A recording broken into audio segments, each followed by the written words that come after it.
to share with us for this afternoon. Okay. Phra Ajaan. Thank you very much. Okay. I was originally expecting to talk for a much longer time this afternoon. Things have been delayed. So we'll have a very short meditation to begin with. So close your eyes.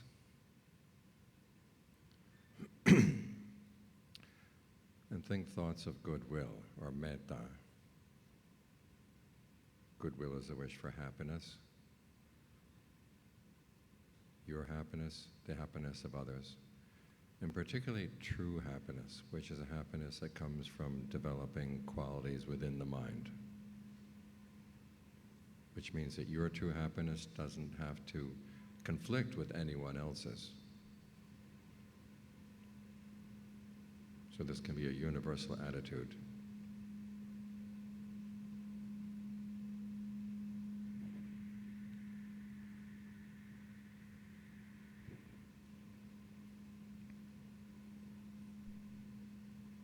And because you're searching for true happiness from within, you're not taking anything away from anyone else.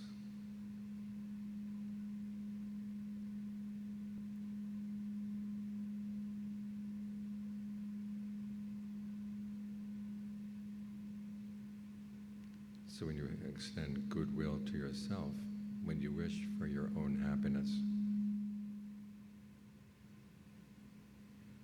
it's not a selfish thought. To just tell yourself, may I be truly happy? May I understand the causes for true happiness and be willing and able to act on them.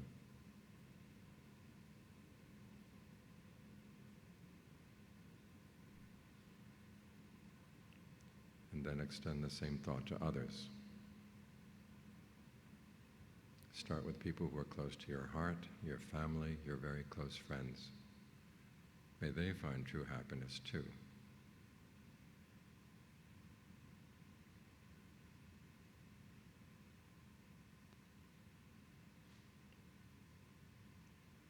And then let that thought spread out in ever-widening circles to people you know well and like.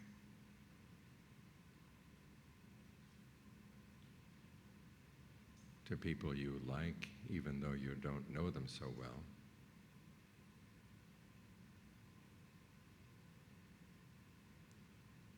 To people you're more neutral about.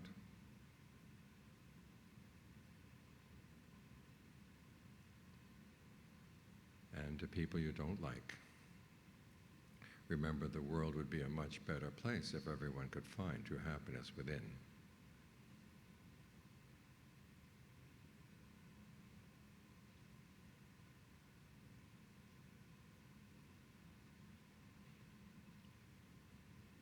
Then spread thoughts of goodwill to people you don't even know.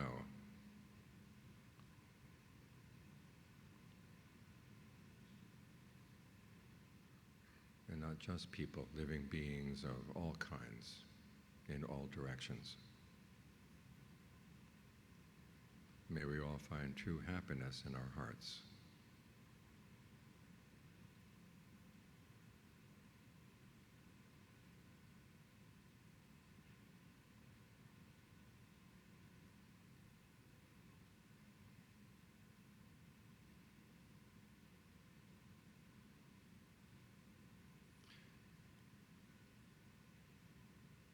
Then focus your attention on your breath.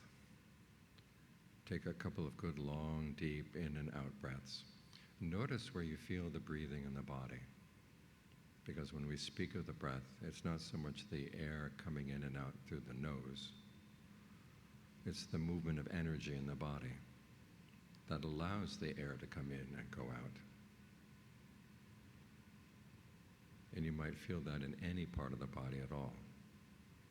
So notice where it's clearest. Focus your attention there. And then ask yourself if it's comfortable.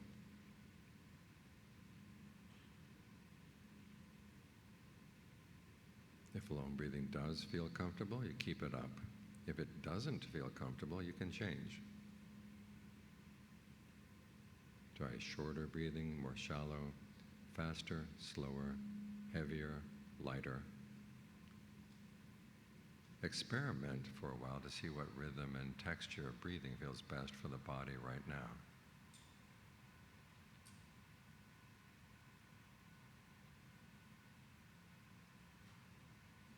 If your thoughts wander away from the breath, just drop them. Don't have to finish them, just leave their ends dangling. And you'll be back at the breath.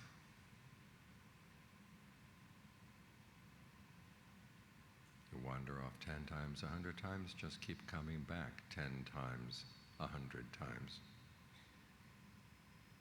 Each time you come back, reward yourself with a breath that feels especially gratifying, especially good deep down inside, so that the mind will be more inclined to want to come back.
As the breath gets comfortable, there's sometimes a tendency for you to focus on the comfort and to forget the breath, in which case you lose the basis for your concentration.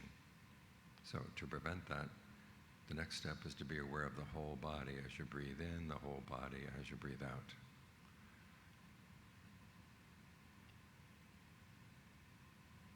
Think of every part of the body participating in the breath, from the head down to the toes, from the toes up to the head.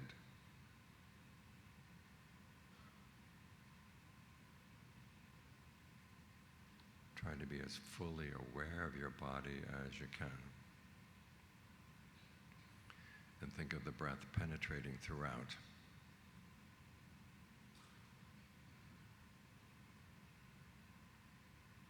And allow it to find whatever rhythm and texture feels best.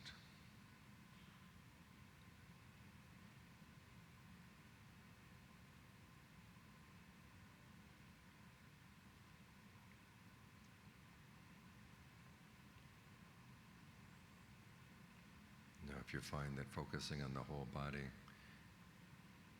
begins to blur out, go back to focusing on one spot. Otherwise, try to maintain this sense but full body awareness.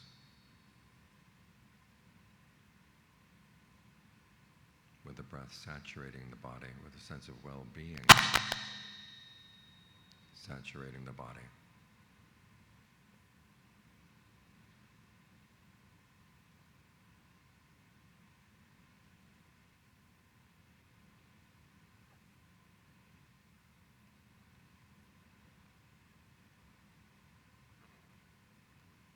And I invite you to continue meditating as I continue with the talk.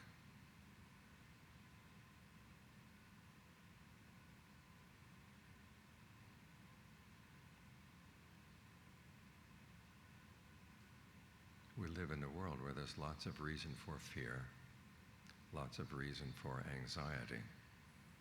We saw this with the pandemic. Now there's talk of war, talk of economic collapse, society breaking down. So it's no wonder that people are very conscious that this is a fearful place.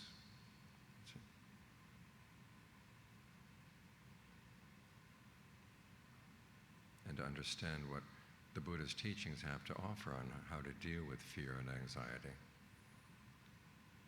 We have to realize, on the one hand, how the Dhamma explains what the mind is, how the mind functions, how emotions are formed.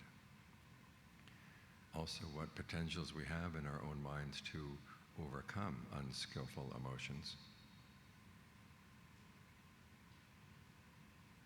What techniques we can use in meditation, what systems of values we can use to contemplate the things that give rise to fear, and whether they really are worth being afraid of, and what we can do to overcome any unskillful fear. So first, the analysis of the problem. The Buddha discovered on the night of his awakening that the causes of suffering don't start simply with unpleasant sights, sounds, smells, taste, tactile sensations. They start with processes that are going on in the mind all the time, even prior to contact with the senses. It's what we bring to our experience that can cause us to suffer, that can cause us to give rise to unskillful emotions. And of the various processes that come first, we'll focus on what the Buddha calls fabrication, sankhara in Pali.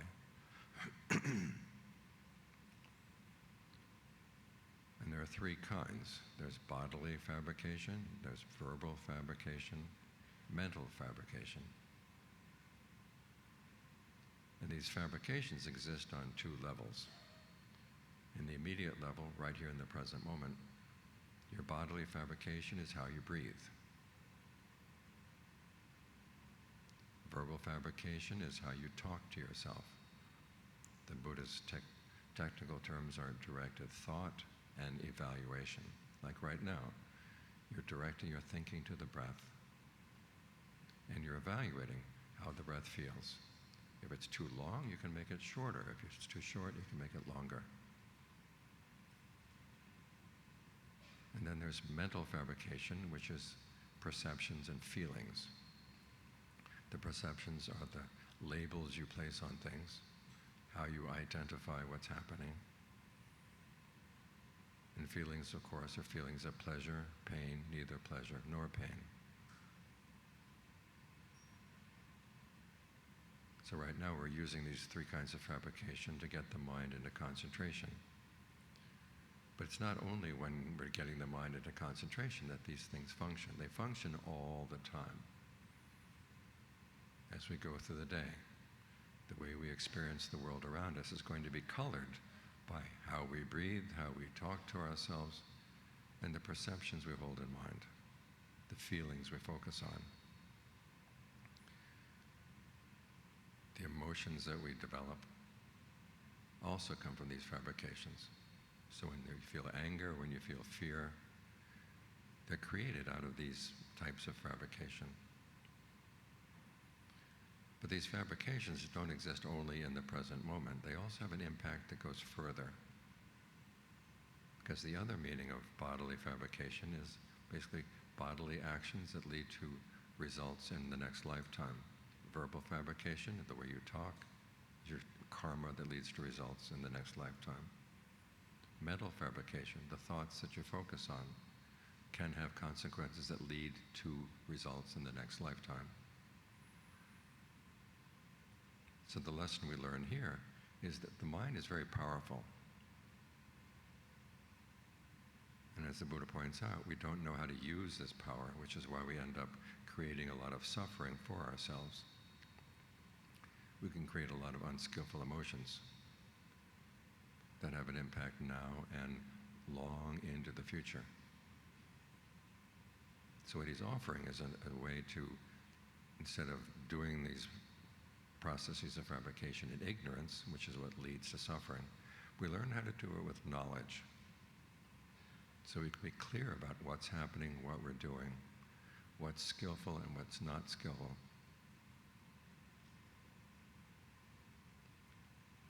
And the reason we engage in these forms of fabrication is like being a cook. You get food in your kitchen. Sometimes it's good food, sometimes it's bad food. If you're a bad cook, no matter what you get, it's going to be bad. You can get the best ingredients and you can still make something miserable out of them because that's all you know. But if you learn new and better techniques for cooking, then you get so that even if bad ingredients come into the kitchen, and we're talking about results from past karma, you don't have to make bad food out of them. You can make good food out of them. I have a student who used to be a cook. And one time he was forced to make asparagus soup. And all he had was the shavings of asparagus in the trash can. But he knew how to make a good sauce. So he took the asparagus shavings and put them in a blender and made a good sauce, made a good soup out of it. Nobody knew that they were eating asparagus trash. It tasted good. Well, the same principle applies to your mind. In our lives, we may meet up with unpleasant things, but we don't have to suffer from them if we learn how to fabricate bodily fabrication, verbal and mental fabrication in a skillful way. And this is what the Buddha has to offer. As he points out, we engage in these fabrications because we feel that it's worth it, that we gain something from it. And the reason we engage in unskillful fabrications is because we don't know better. Either we've never learned better techniques, or we may have learned them, but we don't imagine that we could follow them. One of the purposes of listening to the Dharma is to expand our imagination as to what we can do in the present moment to deal with unskillful thoughts, unskillful emotions.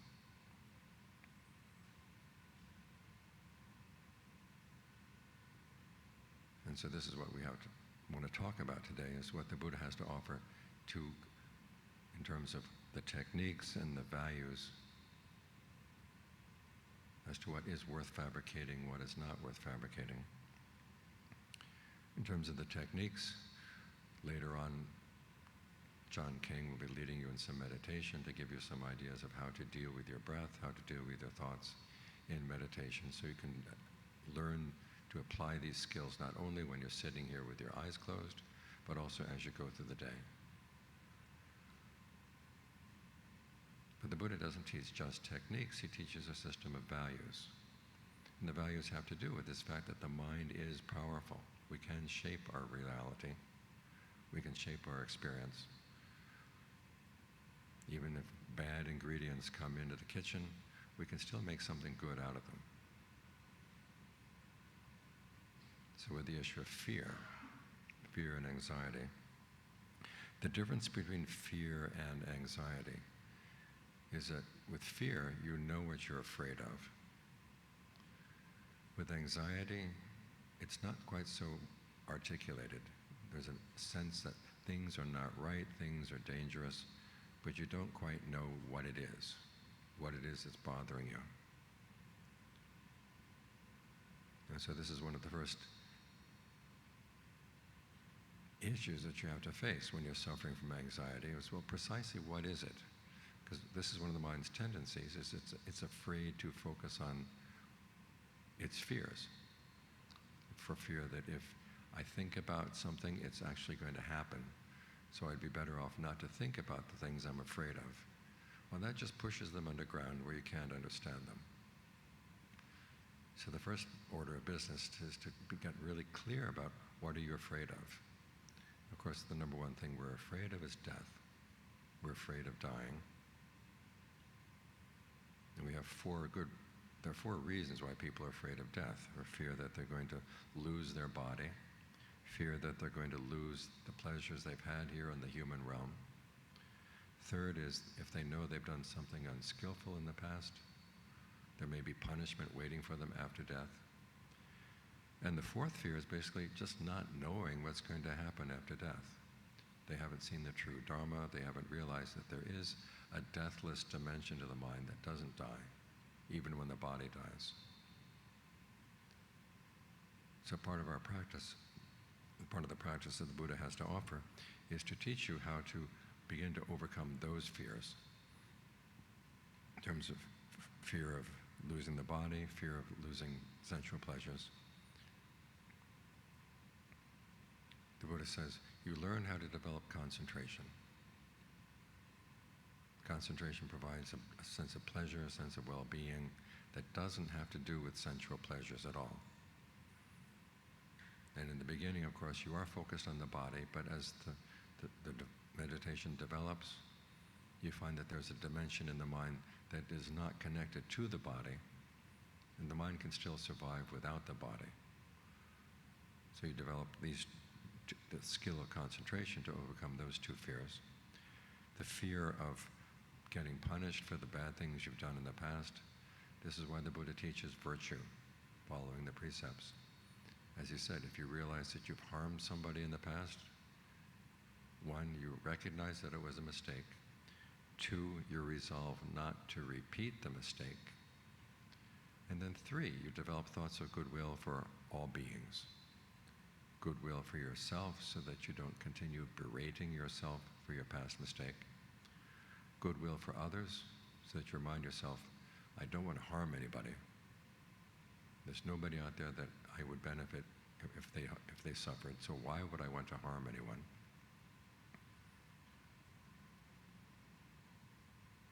And that can help overcome your fear for past things you've done where you've harmed others. Because as the Buddha said, even if you've done bad things in the past, if you realize that it was a mistake and you resolve not to repeat the mistake, that good karma can counteract the bad karma of having done wrong. You try to maintain that right view all the way through death. You can protect yourself in many ways from past errors that you've done. Finally, to know the true Dhamma, you have to develop discernment or wisdom. Panya is the Pali term.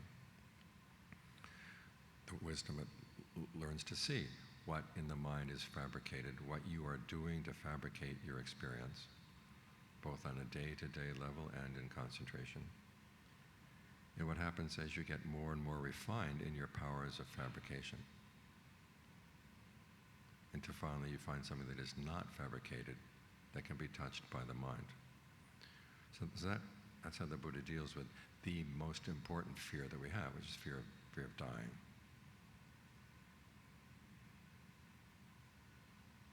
But we do have other fears as we go through life. And the Buddha says basically there are 5 things that we can lose in the course of our life. 3 things, he says, are not important losses. 2 are important. The 3 things that he says are not important, however, if you look at the world, these are the things that everyone is attached to.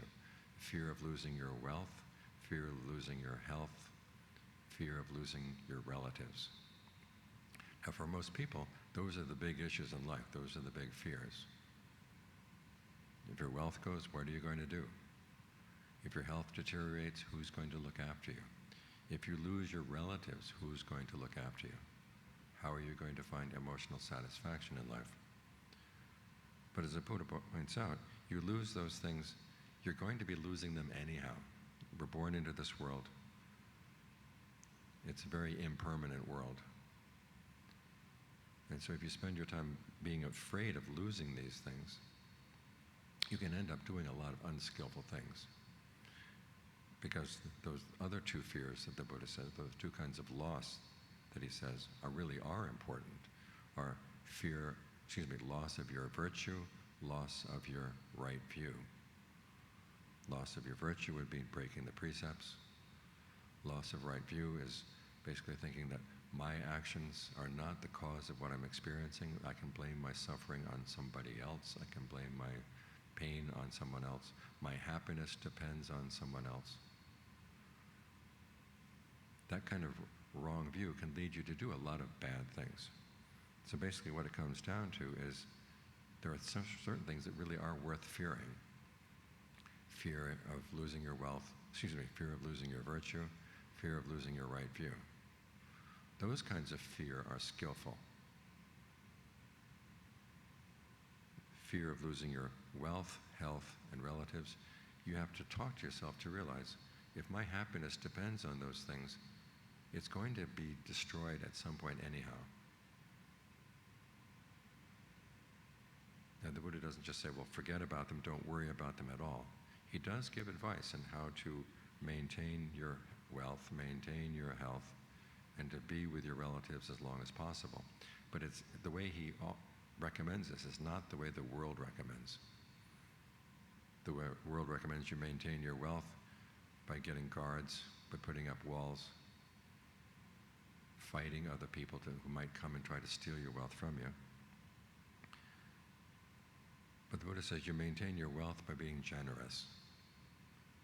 The more you give, the more you have as wealth inside, and also the more the wealth will come back to you. So your protection against losing your wealth, even though it's inevitable that it will happen, but you can push it back for a while, not by being afraid of losing your wealth, but actually by giving it away. As they said, the things that misers do to protect their wealth are precisely the things that make them lose their wealth. They're afraid to give, they're afraid to be generous. It's through being generous that you can actually overcome your fear of losing your wealth. For your health, you learn how not to harm others. You don't beat other beings, you don't beat other animals, you don't beat other people. And this way you maintain your health. You maintain your relatives, as the Buddha said, by practicing 4 qualities together. In other words, the family that practices these 4 qualities will tend to stay together longer, and even if you die from this lifetime, you'll tend to meet one another again in the future lifetimes. These include conviction in the Buddha's teachings, conviction that the Buddha was awakened, that he really did know what he was talking about, virtue, embodied by the precepts, generosity, and then discernment, seeing things arising and passing away in the mind, and realizing that you have the choice of making good things arise and letting bad things pass away. Sometimes we hear discussion of discernment, meaning simply watching things coming and going and say, well, that's insight. Things are impermanent, everything changes. I know a monk, a Western monk who stayed in Thailand for many years, went back home, and his brother asked him, well, what have you learned from Buddhism? And the monk said, I learned that everything changes. And his brother said, duh. Of course things change. What's important, though, is the Buddha said it doesn't stop right there. He says you want to have penetrative insight into what arises and passes away. And that means, 1, seeing what causes things to arise, and secondly, what things really are worth giving rise to and which things are not. You make a value judgment, and you have the choice. Sometimes you hear that the Buddha said you have no choice, you simply have to accept what comes and what goes in life, and that's all you can do. The Buddha never said that. He says that's extreme wrong view. You have to realize that you do have the power to give rise to good things in your mind. You can give rise to conviction, you can give rise to virtue, generosity. And those things are much better to give rise to than other things. So you nurture those things. And as for things that are unskillful, you learn to put them aside.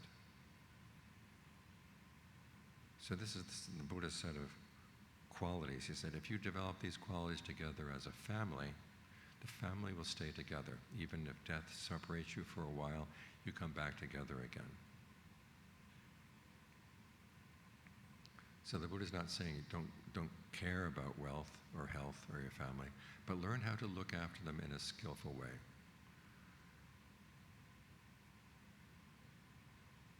With the realization, of course, that these things will eventually have to be separated from you. You will be separated from them. In which case, you tell yourself, okay, I don't want to do anything unskillful to maintain these things. I want to maintain them in as skillful way as possible, realizing that when they do end, it's a natural process. When you're born, these things will have to go. So you might as well learn how to accept that fact, learn how to deal with it skillfully, and then tell yourself, okay, as long as I'm with my family, what can I do so that when the time does come to part, that we can part in a good way, that we've both benefited from our relationship. And if it's been a good relationship, then we can start it up again. The same with your wealth.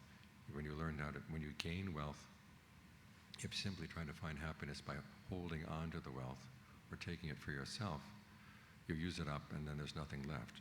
But if you learn, I have wealth, I can learn how to develop the quality of generosity from that. I can do good things in the world. Then you've benefited from the wealth. When the wealth goes, then you still have something left over. The same with your health. You may not have a lot of material wealth, but if you have strength of body, what's the best use of your strength? Learn how to use it well so that when the strength goes, as it inevitably will, you still have something of value to hold on to. So these are the things the Buddha said. The fear of losing these things is something you should learn how to deal with skillfully. Accept the fact that yes, these things do have to go. In the meantime, what is the best use I can get out of them? Realizing that inevitably you will have to part from them, so have something left over that you can carry on with you. Those other two forms of losses, though, loss of virtue, loss of right view, those don't have to go. You do not have to lose these things. You lose them only if you throw them away. So here you can say, okay, this is where I can be safe, realizing that I have something that's really valuable inside, my virtue. I have something valuable in my discernment. As Ajaan said, even if you're reborn poor, if you have discernment, then it doesn't take much to set yourself up in life. You have the inner resources that you can maintain. But you don't want to lose your virtue, you don't want to lose your right view. Now you realize many times as you hold to the precepts, there will be things that you have to lose. Someone can make money by lying. You can't do that. There may be times when people can take advantage of the fact that you are telling only the truth. Take advantage of the fact that you will not harm them. But then you tell yourself, I have a precept here that's worth more than what I could gain by getting rid of the precept. We monks have a precept, which is that if someone asks us where to give a donation, we can't say, aside from saying, give where you feel inspired, give where you feel that it would be well used or it would be well taken care of. Years back, I had a student whose mother was quite wealthy, and she wanted to give $2 million to a Buddhist organization. So my student asked me, what can I tell my mother so that she give it to my monastery? And so I said, I can't say that. Just tell her to give where she feels inspired, where she feels it would be well used, where it feels to be well taken care of. She gave it to somebody else. So I told myself, now I have a precept that's worth more than $2 million. And if you can learn to think in these ways, then you can live in this world, maintain your virtue, and realize that you have something of worth that nobody else can take. If you hold on to that, as I said, you don't have to lose your virtue, you don't have to lose your right view. You lose them only if you throw them away. So this is where you're safe, as long as you have the sense that there is this one area in your life where you're totally safe. You have something of value that nothing can take away ever, unless you throw it away. That means you have to be very careful about your mind to make sure that your attitudes are right, that you don't throw these things away. Otherwise, you're safe. And when you have the confidence of that not only will you have this virtue in this lifetime, you have this right view in this lifetime, but it will lead to good consequences into future lifetimes, which simply having wealth and health and relatives now cannot guarantee you a good future rebirth. You're holding on to something that really is of a higher value. And when you have confidence in this, then when the world tells you that the only things that matter in the world are wealth and power and beauty and health, you say, okay, I know something better than that. I don't have to believe the world. The reason we have so much fear in the modern world is we give too much importance to the world. the values of the world come and take over our minds. This is why conviction in the Buddha's awakening, that what he saw was true, is a greater form of wealth. It helps you to withstand the fears that come with giving a lot of value to the world around you. So the question is, how does the Buddha's teaching help you to face the modern world? It basically teaches you, don't believe a lot of the things the world is telling you. And look at the media. The media are telling you the important things of the world are things that someone else is doing someplace else. What you're doing right now is not important, so give attention to us. What the Buddha is telling you, though, is what is important in your life is what you are doing right here, right now. What other people are doing, that's not nearly as important as the fact that you're making a skillful decision right here, right now. So to counteract the fears of the world, you have to have confidence that you know something better, you can hold on to something better inside. And these qualities that you have inside are much more valuable, much more secure than anything that the world could have to offer. So what this comes down to is there are, in terms of anxiety, try to articulate what it is that you're anxious about, so you can specify what fear you're actually fearing. And then remind yourself there are unskillful fears and there are skillful fears. Skillful fear is the fear of doing something unskillful. Breaking your precepts, abandoning right view. That's something to be afraid of, but you can train yourself in such a way that you are secure in your knowledge that you will not leave these things. You don't have to leave them. You're secure that these will never be taken away. Unskillful fear is fear of losing wealth, health, and relatives. The proper reaction is knowing, okay, yes, I will lose these things, but there are ways that I can get good use out of them before I lose them. You can use your relationship with your relatives to develop virtues together. You can use your relationship to your wealth to develop generosity. You can use your relationship to your health, again, to use your bodily strength to do good things that help the world. When these things go, okay, then you still have something of value left. So it's important that we accept the fact that, yes, there are certain things in the world that will pass away. We have to accept that, but we can get good use out of them before we lose them. As for the things of real value inside, you don't have to lose them. Learn how to strengthen them as much as you can so that you never feel tempted to throw them away, and you'll always be safe and secure. So that's a brief discussion of the thoughts I wanted to talk about.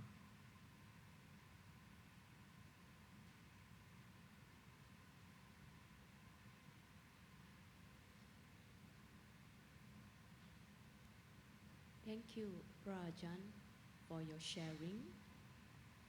So, brothers and sisters in the Dhamma, I hope you're not anxious to ask Phra Ajaan question, right? So after listening to Phra Ajaan, anybody have question? I would like you to ask verbal question through the microphone that our usherer has, because your written question could be your excitement, may not be related to the topic for today. We'll see whether we can do that tonight. But as it is now, after we have heard from Phra Ajaan, any question that you would like to ask Phra Ajaan? This is the best opportunity. Yes, I see a hand right behind that. Maybe organizers, maybe we can up the light a little bit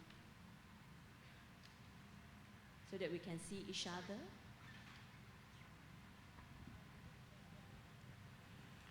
Sister, keep your question direct and concise, please, yeah?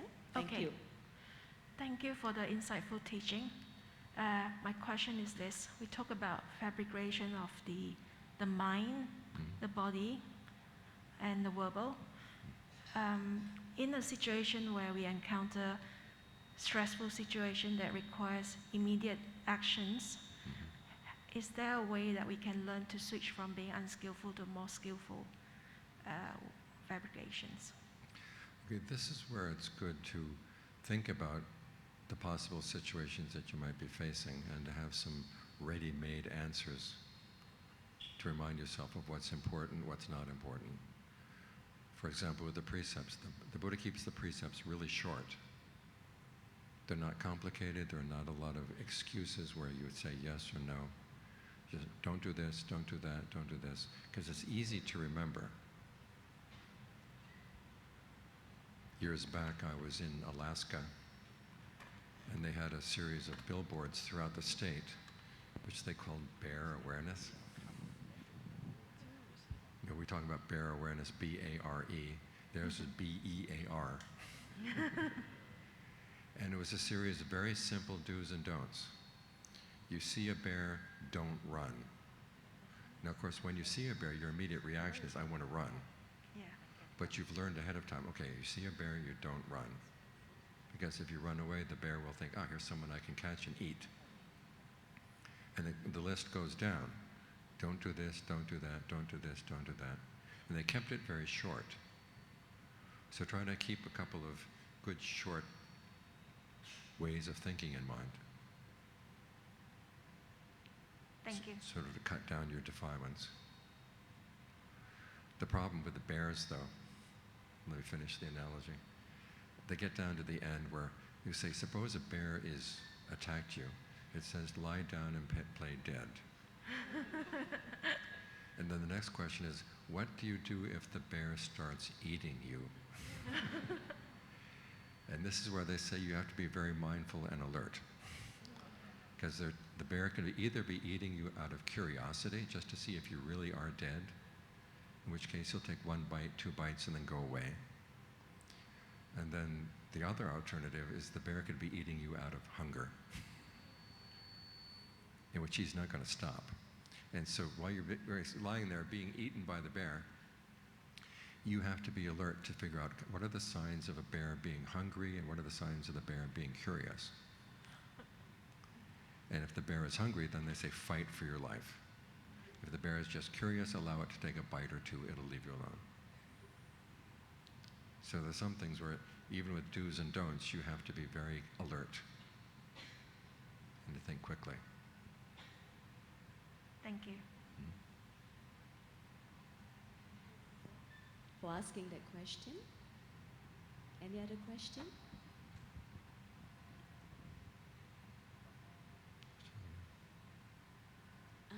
Yes. Sister Poswan in front. Ajaan.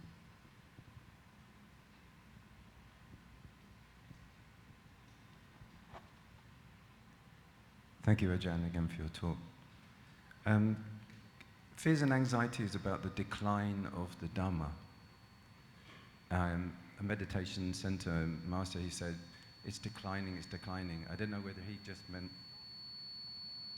here, or because it's spreading more widely, there's more quantity but less quality, particularly after COVID and more online. That's one of those things that's really hard to say, because there's no Dharma census. How do we do a metric? I asked a Burmese master and he said 100 years ago it's got better since then in Myanmar, but I don't know. So. Okay. It really doesn't matter. What matters is what you're doing with your own practice.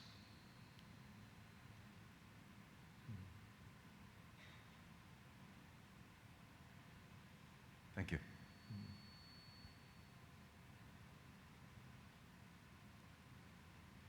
We're at 4:51, yeah? Our forum ends at 5, so you have ample time to ask a few more questions.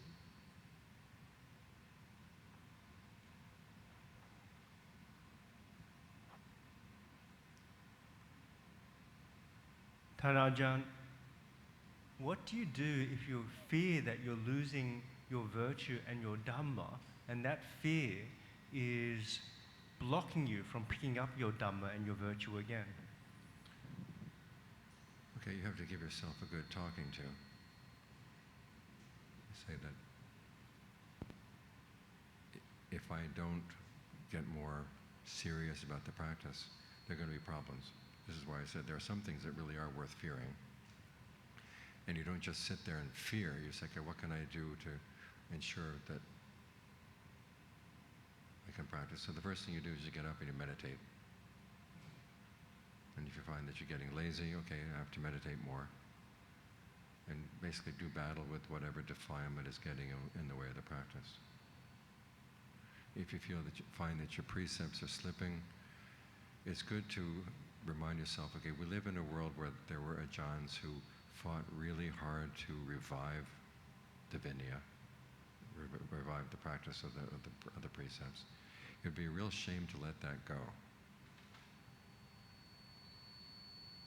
There was a case in America where the abbots were having a meeting and they asked Ajaan Suwat not to eat out of his bowl. We had monks coming from Bangkok and said, well, we want everybody to eat out of plates on the table. And Ajaan Suwat said, well, I keep thinking about Ajaan Mun and how difficult it was for him to revive the tradition of eating out of the bowl. I don't want to throw it away. And he said, if my holding to this particular practice is going to create disharmony in the group, I won't come. And so they were so embarrassed. They said, okay, eat out of your bowl. So just think about how much work has been put into reviving the practice of the Dhamma and how hard it is to get it to come back if it's lost. It's okay, I don't want to, other people may lose it, but it's not going to be lost with me.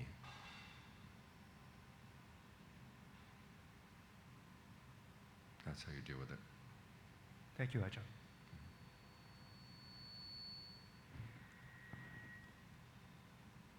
Any question from the middle, the end, the left, the right?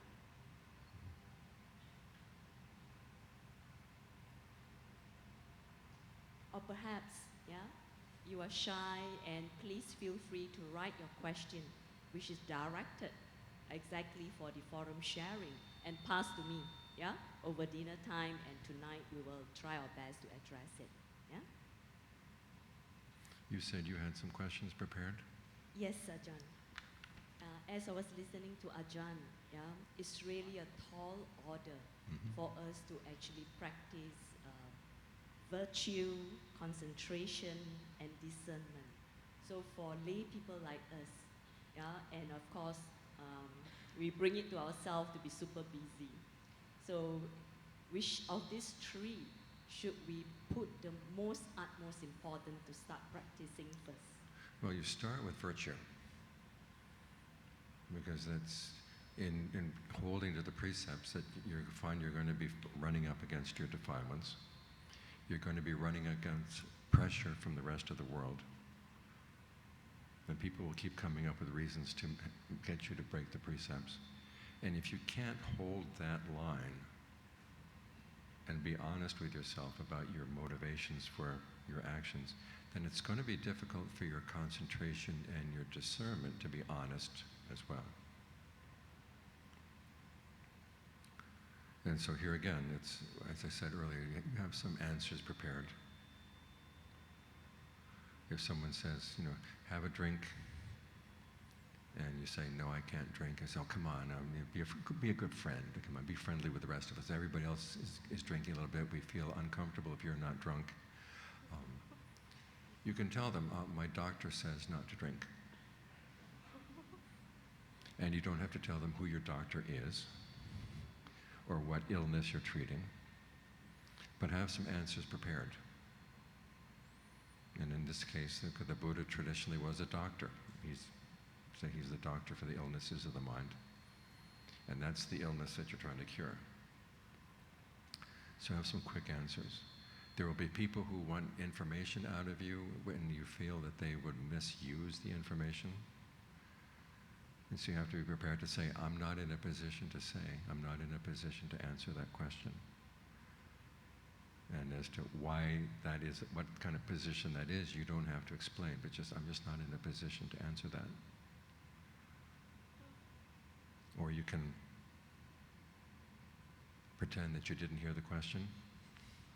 They can ask you one question, you can answer another question. I learned this in Thailand. It's very useful. But be prepared that Keeping to the precepts will be a challenge, and sometimes it's because of social pressure that you might break the precept. You say, look, I don't want social pressure to run my life. And so you have to have answers prepared.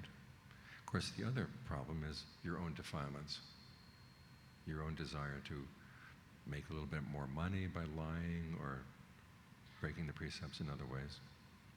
And you have to come up with good answers to those defilements as well. And one of their tricks will be to say, oh, just do it once, it doesn't matter. Or if you don't really break a precept, you don't know what it's like to break the precept. You say, I know what it's like to break the precept. I've broken them many times before. I don't need to learn that again. Or another one they'll say is, you know you're going to give in 5 minutes, so why don't you give them in now? Make it easy for both of us. In which case, you say, okay, 5 minutes down the line, I'm not responsible for 5 minutes down the line, but I am responsible for right now. So our own courage to actually stay firm in our faith in the Dhamma, Mm-hmm. yeah, Right. will be one of our key tools, Right. yeah, to Good. face the world. Because I said, you don't lose your virtue unless you throw it away. Why throw it away? Thank you, Ajaan. Hmm? Yeah. So I think with this, I'll pass the session to close the Q&A. So I invite you, please write down your question and pass to me. And because we have the next session to proceed to, which is the meditation. So Sister Poswan, over to you for the announcement and so on and so forth. Thank you, Phra Ajaan Thanissaro, and thank you, Sister Mian. We shall now proceed. We shall now have a 15-minute break.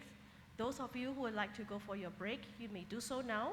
At the same time, and those of you who would like to offer your requisites, you may come forward to offer the requisite. This is strictly for requisites offering, not for your Pavarana slip, and do not offer ang pao or cash form.